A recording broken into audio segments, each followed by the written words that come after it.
저번 시간에는 관제사 입장에서 생각을 하는 시간을 가졌고요. 이번 시간에는 내가 조종사로 비행함에 있어서 관제사와 어떻게 호흡을 맞춰 나갈 수 있을까라는 부분을 관제와 관련된 ATC와 관련된 내용을 중심으로 한번 살펴보도록 하겠습니다. 먼저 우리가 게이트에서 출발을 위해서 클리어런스나 딜리버리 주파수를 통해서 ATC 클리어런스를 받습니다. ATC 클리어런스는 루트 클리어런스고요. 김포와 인천 같은 경우에는 게이트에서 받지만 공항에 따라서는 택싱 중에 받을 수도 있고, 그리고 에어본에서 받을 수도 있고요. 그리고 게이트에서 승객이 탑승하는 동안에 조종사가 FSS 오피스에 따로 가서 유선 전화를 통해서 하는 공항도 있고요. 이것은 공항마다 국지 절차가 다 다릅니다. 하지만 우리가 대부분 운영하고 있는 공항은 게이트에서 출발 몇 분 전에 클리어런스를 받아라 라는 내용들이 있고요. 그래서 게이트에서 하는 것 뿐일 거고요. 그런데 이것을 암기한 나머지 무조건 ATC 클리어런스를 게이트에서 받아야 된다고 생각하면 안 된다. 그래서 예전에 어느 항공사의 공항에서 푸시백 클리어런스를 줬는데 ATC 클리어런스를 안 줬다고, 우리 푸시백 못한다고 조종사가 먼저 이렇게 이야기한 케이스들이 종종 나오고 있습니다. 그 공항 같은 경우에는 택싱하는 중에 이륙 전에 아마 주는 공항이 되겠죠. 그렇게 또 이해하시면 되고요. 다양한 여러 가지 경우로 줄 수 있는데, 김포에서는 게이트에서 출발 전에 받아라 라고 정한 것 뿐이다 라는 부분입니다. 그라운드에서 받아서 이제 그라운드 택시 클리어런스를 받고요. 택시 클리어런스 받을 때는 활주로 방향을 아는 거나 위치 여러 가지가 중요하지만, 우리가 주의할 부분은 이렇게 파파3나 파파2처럼 여러 방향으로 밀 수 있는, 3-2로 가지만 북쪽으로도 밀 수도 있고 사우스로 밀 수도 있는, 3번에서 민다고 했을 경우에 이쪽 방향도 되고 이렇게도 되고 하는 이런 부분들은 ATS 주지 않는다면 우리가 밀 때 주지 않아도 헤딩 사우스인지 노스인지 확인을 볼 필요가 있다. 파파3 나 파파2 이렇게 나가는 방향 근처에서 미는 경우에는 활주로 방향만 주더라도 방향을 우리가 한번 확인해 볼 필요도 있다라는 거고요. 그 다음에 10-9에 우리가 보면 파파3, 파파2에서 모니터 타워 하라고 되어 있습니다. 여기서 중요한 것은 그라운드 역할을 우리가 아는 것이 중요한데요. 그라운드 역할은 타워가 만들어 놓은 이륙 순서에 맞게끔 활주로 옆에 줄을 세우는 역할을 한다 라는 게 그라운드에서 가장 중요한 역할입니다. 다시 한번, 타워가 정해놓은 순서에 맞게끔 그라운드, 땅에 활주로 옆에 줄을 세우는 역할을 그라운드가 한다. 그러면 이 공항에서는 그라운드에서 타워로 조종사가 알아서 넘어가라고 한다 라는 말은, 넘어가기 전에 그라운드에서 활주로 옆에서 내가 순서가 정해졌는지를 알고 넘어가는 것이 중요하다. 그래서 파파3, 파파2를 낱말 해석에 집중한 나머지 여기서 바꿔야 되냐, 돌면서 바꿔야 되냐, 파파를 탄 다음에 바꿔야 되냐, 엄청나게 많은 논의를 하는 사람들이 많은데요. 사실 아무 의미가 없는 내용이다. 1번도 맞고 2번도 맞고 3번도 맞다. 중요한 것은 여기 내려오는 트래픽이 없다면 그냥 바꿔도 됩니다. 근데 여기 내려오는 트래픽이 있어. 근데 나는 이렇게 가야 돼. 도는데 보입니다. 비슷한 속도로 와. 물론 그라운드에서 시퀀스를 줍니다. 너가 1번이다 아니면 너가 1번이다. 하지만 내가 의심나면 물어봐야 된다. 왜? 그라운드는 타워가 정해놓은 이륙 순서에 맞게끔 줄을 세우는 역할을 하기 때문에. 돈 다음에 내려오고 있는데 시퀀스가 내가 잘 모르겠어, 순서를 모르겠어. 그런데 타워로 넘어가면 안 된다라는 겁니다. 물론 타워로 넘어가도 타워에서 이야기를 해주긴 합니다. 하지만 그것은 그라운드의 공간에 그라운드의 역할이다. 그래서 우리는 넘어가기 전에 어떻게 된다? 내 순서가 맞았는지를 알고 넘어가야 된다. 요게 핵심이다.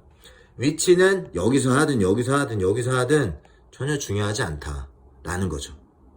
그래서 낱말의 해석에 우리가 초점을 맞추는 게 아니라 이 공간에 대한 이해를 하면 10-9를 사실 그렇게 낱말에 집착하면서 공부를 하지 않아도 됩니다. 그래서 만약에 인천을 보시면, 인천을 이렇게 보시면, 그러면 인천에서는 어디 넘어가라고 돼 있진 않아요. 그럼 우리가 만약에 알파4로 보통 이렇게 택시를 하는데, 그러면 그라운드에서 타워로 언제 넘어가라고 할까요? 언제? 대충 이쯤에서 항상 모니터 타워 하라고 이야기합니다.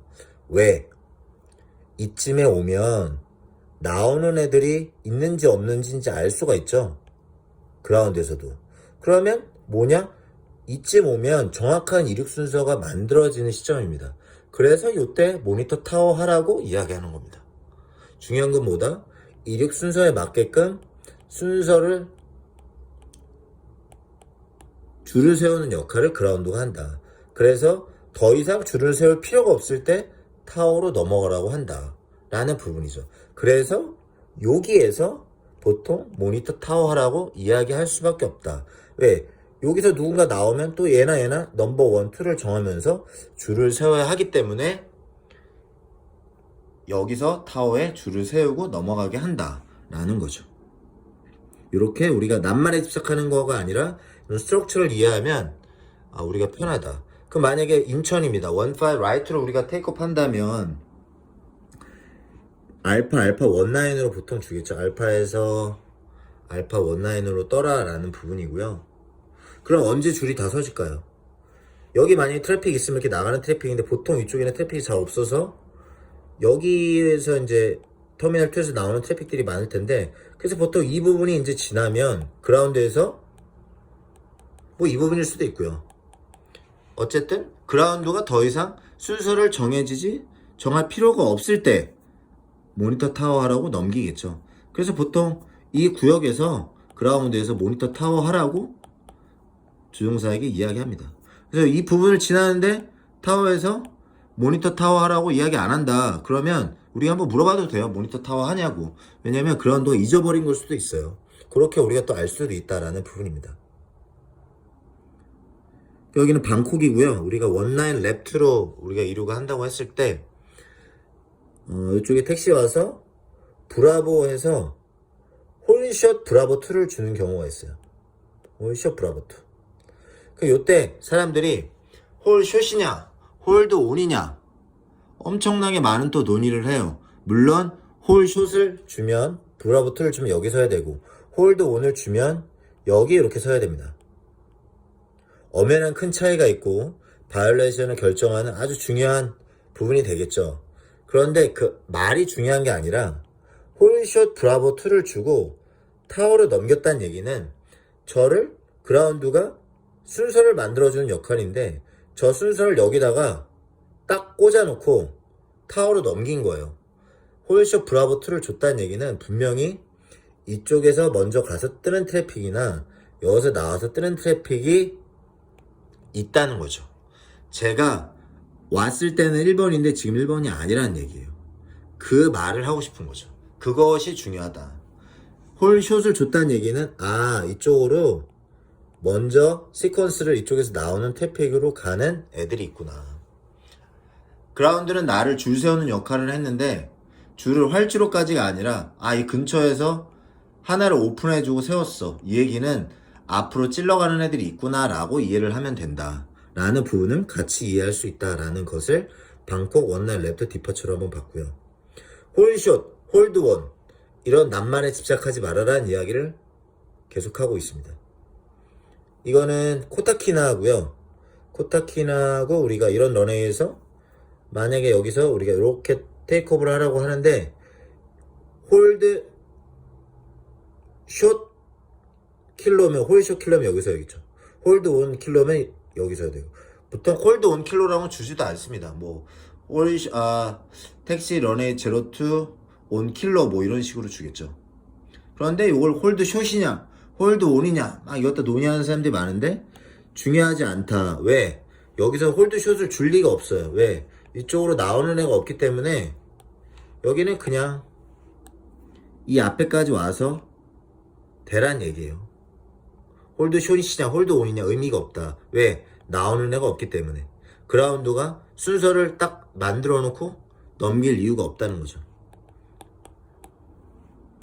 그리고 활주로 하나일 경우에는 내리는 트래픽이 거의 나가기 전에 내가 라인업을 해서 준비를 해주면 시퀀스에 더 좋기 때문에 사실 조종사들은 피해를 안 하거나, 그러니까 안 한다기보다는 좀 비행기가 자주 멈추면 계속해서 승객들이 불안하거나 객실 승무원들이 왜 안 가지 하고 생각할 수가 있기 때문에 최대한 움직인 다음에 정지하고 움직인 다음에 정지하고 하는 것을 하기 싫어서 여기 멈춰 있다가 라인업을 주면 이렇게 들어가려고 하는 습관이 있기는 하지만 사실은 라인업 전에는 앞에다 붙여놓고 빨리 들어가 주는 것이 사실은 더 좋습니다.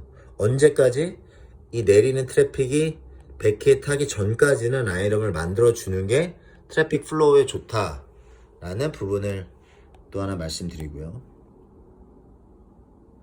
그리고 계속해서 이제 그라운드와 관련된 부분인데, 그라운드는 땅에서 움직이는 것이 그라운드인데 예외인 구간이 있어요. 예외인 구간은 어디냐면 활주로와 이 활주로 사이는 땅이어도 여기는 다 타워가 관제예요. 타워가. 이 부분은 다 타워 땅이에요. 타워 컨트롤에서 한다. 그래서 우리가 랜딩을 했다. 36 레프트로. 그래서 이렇게 나올 건데, 여기로 할게요. 이렇게 나올 건데, 이 구간에서 홀샷을 하고 있다면 이건 타워에서 관제해준다. 그래서 뜰 때도 활주로의 연장선상 아래도 타워다. 그래서 여기는 그라운드겠지만, 그래서 시에라에서 컨택 타워 하라는 얘기는 시에라에서 해라, 시에라 들어와서 해야 돼가 중요한 게 아니라 이 활주로 연장선상 아래 공간도 타워다. 그래서 타워로 넘어가기 전에 컨택을 하라는 이야기가 됐죠. 이것도 하나 공간에 대한 이해다 라는 것이 되겠습니다. 활주로와 활주로 사이는 타워다. 그래서 김포에서도 활주로와 활주로 사이는 타워기 때문에 36 레프트로 내리면 36 라이트 홀샷을 하라고 한다면 그라운드에 넘어가면 되지 않는다. 나간 후에 그라운드에 넘어가면 된다라는 부분이 되겠습니다. 이것도 그라운드에 컨택이 되지 않았다고 활주로에서 천천히 나가면 안 돼요. 일단 빨리 빠져나가주고 컨택은 그라운드에 나중에 해도 돼요. 중요한 건 액티브 런웨이를 빨리 개방해 주는 게 중요해요. 그런데 이걸 또 그라운드의 클리어런스의 공간이라고 생각한 나머지 그라운드에 컨택이 되지 않으면 활주로에서 머물고 나가지 않는 조종사들도 간혹 있습니다. 이것은 일단 나가주고 액티브 런웨이를 개방해 준 후에 그 다음에 그라운드를 컨택해도 전혀 늦지 않다. 왜? 그라운드는 물론 그라운드 공간의 클리어런스 개념도 있지만 아까 말했듯이 타워에 정해놓은 순서에 이륙하는 활주로 옆에 줄 세우는 역할, 그리고 그라운드의 이동을 담당해주고 있기 때문에 내가 빨리 나가도 뭐 나오는 애와 내가 겹치지만 않는다면 내가 그렇게 겁먹을 필요는 없다라는 부분이 되겠습니다.